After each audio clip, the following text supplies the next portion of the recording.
Okay, so this is our KG 1.2 that we were working on in our last video. The next step we're going to do is remove this crossover, and that way we can work on rebuilding the crossover and also get access to the tweeter that is right down here. I've already loosened 2 of these screws. We have 2 more to loosen. So we'll take these out and set them to the side. Take these other 2 screws loose. Now these are pretty easily workable as far as what wire or what.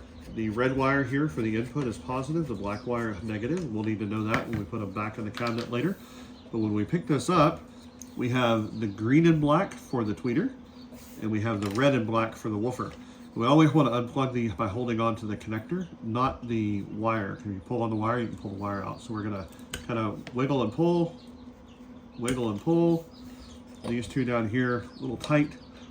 I don't know if you can see it on the camera, but we're going to wiggle and pull.